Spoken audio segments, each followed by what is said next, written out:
10 to 13 October Current Affairs. Sharm El-Sheikh Peace Summit, MoS Kirti Vardhan Singh to represent India, PM Modi skips meet. India launches National Red List Roadmap 2025 to 2030 for biodiversity conservation. Indian Army unveils indigenous counter-drone grid, Saksham. Tejasvi welcomes ex-JDU leaders Santosh Kushwaha, Rahul Sharma, into RJD ahead of Bihar polls. US sanctions over 50 entities, including 2 Indian nationals, over alleged aid to Iranian energy exports. Tamil Nadu's drug regulator audit revealed consistent shortfalls in inspections and sample collections over multiple years. Gaza ceasefire takes effect. Israel to release 250 life sentence inmates and 1,700 other detainees.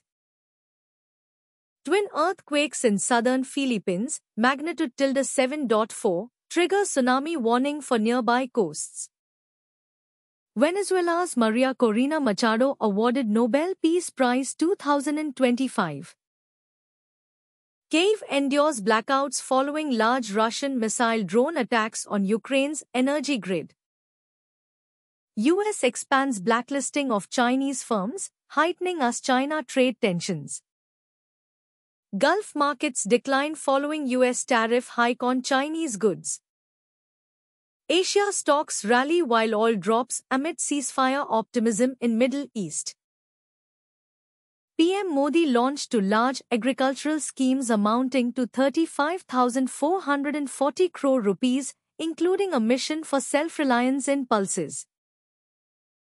3 major Indian ports, Deen Dayal, Gujarat, Vio Chidambarnar, Tamil Nadu, Paradeep, Odisha, were recognized as green hydrogen hubs under India's National Green Hydrogen Mission. The Reserve Bank of India, RBI, appointed Sanjay Kumar Hasda and Sonali Sen Gupta as new executive directors. India is entering a high IPO period. October is projected to see $5 billion in listings. US President Donald Trump announced a new round of trade measures against China, 100% tariffs on Chinese imports and stricter export controls on critical software, effective 1 November. Trump is also on a high-profile diplomatic swing to the Middle East, visiting Israel and Egypt amid efforts for a Gaza ceasefire and peace summit. India's Smriti Mandhana and Pratika Rawal put up the highest opening partnership by an Indian pair in women's ODI history. Mandhana also became the fastest Indian woman to cross 5,000 ODI runs.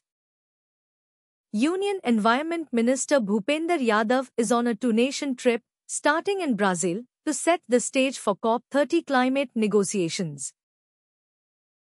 The IMD, India Meteorological Department, has forecast heavy rainfall continuing until 18 October across states like Karnataka, Tamil Nadu, Andhra Pradesh, etc. US Ambassador Sergio Gore met with PM Modi during his India visit. Key issues discussed included trade, defense, and critical minerals. India plans to upgrade its technical mission in Kabul to a full-fledged embassy, signaling deeper diplomatic engagement with Afghanistan. According to a report, climate-related disasters in India in 2025 have already caused losses worth $12 billion, with floods being especially destructive.